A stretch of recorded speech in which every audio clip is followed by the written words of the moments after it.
Hello and welcome back to Cooking with Character. I will be your DM, that is, dinner master. Today we'll be cooking a turkey little dish called Zorog. Now let's see what ingredients we have to work with today. Ooh, strong rolled stats, optimized race and class progression, and edgy personality. Seems par for the course. Oh, but what is this? Shallow reasons and motivation behind their character choices. No parents or meaningful pre-existing relationship to speak of. Why, there isn't even a thought-through answer on why this rogue should list their life adventuring. Whew, we got ourselves a challenge this time.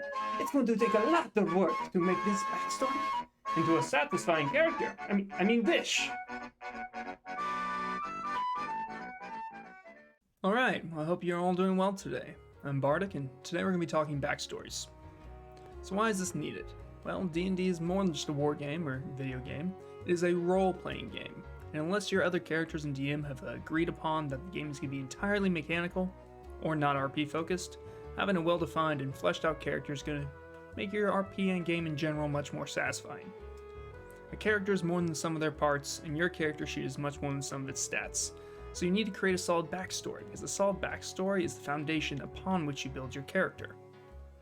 Now, the need for a rich and fleshed out backstory varies from campaign to campaign. Sometimes your campaign may be more wargame or combat focused. And if your group isn't interested in heavy amounts of RP, then it doesn't make sense for you to put your focus there either. And while humanizing and fleshing out your character can always help with allowing you to be more in character, it may not be necessary if your DM is more focused on their central plot, as opposed to incorporating the backstory of the players. However, if your DMs are any like that I know, they will jump at the chance for you to flesh out your backstory and work with you to engage it as part of their world and setting. So what makes a character personality or backstory? Well, it's comprised of a number of characteristics: quirks, relationships, and background, as well as desires, flaws, and conflicts. These first three characteristics are the social aspects, with the first being quirks. Quirks are the simplest part of the backstory, and are just including the unique characteristics that help set apart your character. They can be anything from a different inflection of speaking to being terrified of goats.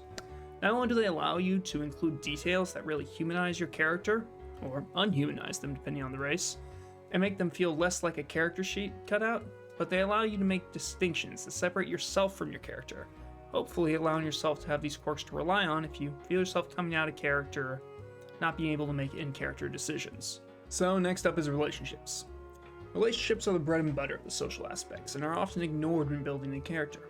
Having pre-existing relationships, whether positive or negative, is essential when building a background. Relationships will allow your character to have history. It is what you build your other aspects of your background from. They can be friends, family, rivals, relationships with organizations, or factions. The important part is, your character knows people and has made an impression on people in the past, as any normal person has. If you're starting a new campaign, I highly recommend having some of these relationships be established with the other players. It doesn't have to be a complicated or deep relationship, but having an established rapport with another character right from the get-go is a great way for your character to feel in tune with the setting. Finally, and last on the social aspects is background, and this is fairly straightforward. It is your character's socioeconomic status and geographical location they come from.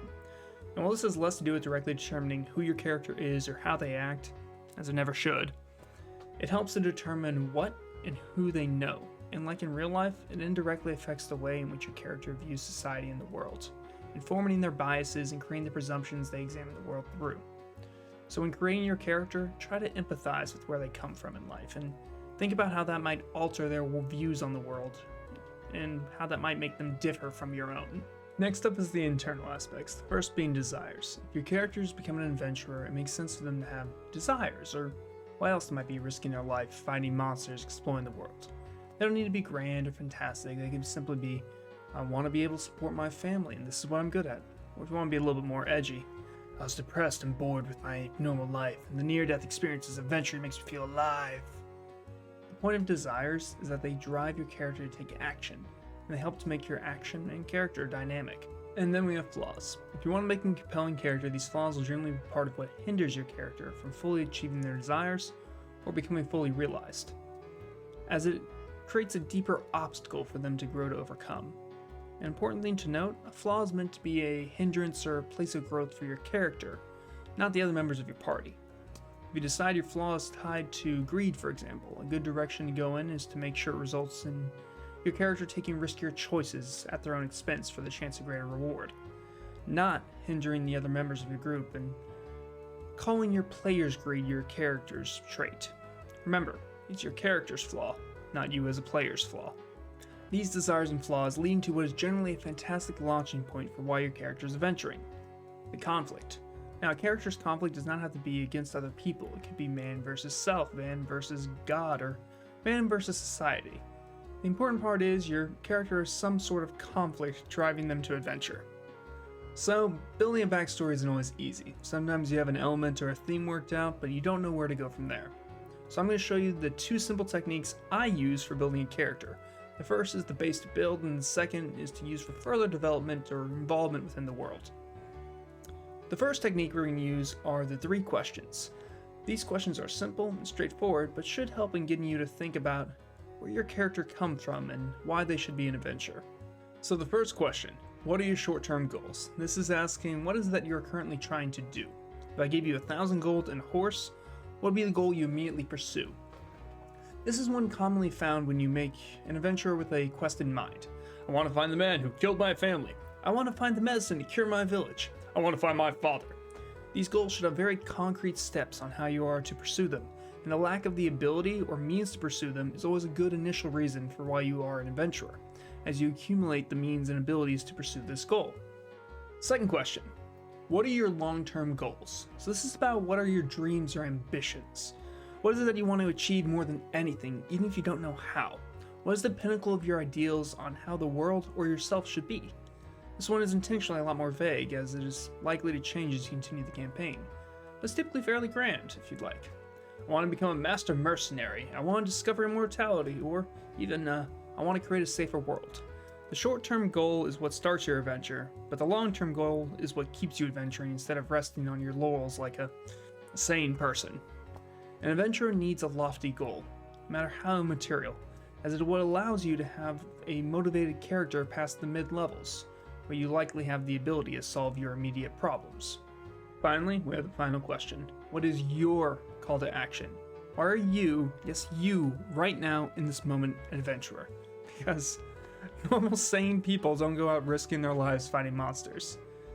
This question is the simplest. It is regarding your immediate circumstances, and you should work on it with your DM, as it has to do with why you are in the starting town or setting. This question generally is answered by the means to which your character has pursued their short-term goal and come to a stopping point without becoming an adventurer. I'm out of money. I'm in danger. I'm not strong enough. My sister needs an antidote. The call to adventure is generally an immediate need as opposed to a long-term desire or short-term goal. But wait, there is a bonus stage! Where are your parents? No, but seriously, this is a question I'd like to surprise my players with on the fly. It's not required for a good backstory, but it is good to think about. Your character has relationships, and you should do well to think of them, as it helps from keeping players from leaning on the spontaneous orphan syndrome that can become the crutch of character creation. Now, you've got the base or skeleton. You can add some complexity to it with a popular technique from the D&D subreddit called knife theory. This involves you working with your DM, and it's a strategy that DMs can use to better incorporate their player's backstory into the game. The idea is as follows. The player provides the DM with a number of elements from the following list. Person they care about. Enemy, rival, or character they have betrayed. Significant trauma or fear they may have. Crime they are wanted for, whether they've committed it or not. Secret they may keep. Mystery they don't know the answer to. Every time your character has failed, it's impacted them. It can be any item from this list, or really any specific detail that informs an important element or relationship of your character. These elements act as knives that you give to your DM.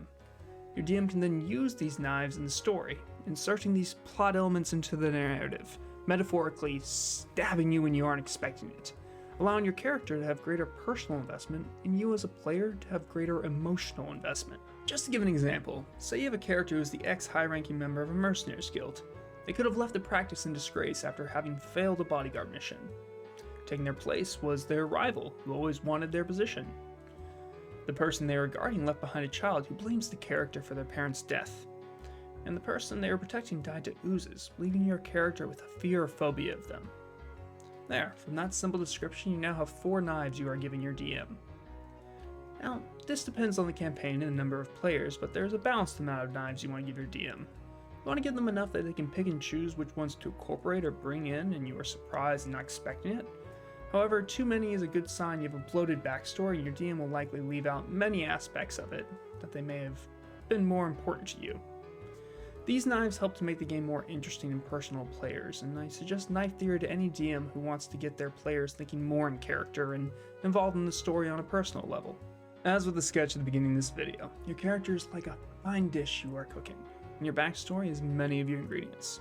While you can certainly opt for lower quality ingredients or even leave some out altogether, it's a lot of work, you can still make something satisfying. However, you save yourself a lot of trouble and can make a much better tasting dish and more satisfying character. You start with quality. But hey, I want to know about your experiences with making backstories and how they impacted your games for the better or worse. Let me hear about it in the comments. I'd love to hear new ideas, and I'm always open to a fresh opinion. While you're here, I would greatly appreciate if you can like and subscribe. With small-time creators like myself, every person makes a huge difference. Anyway, this has been Bardic, and I'll see you next time.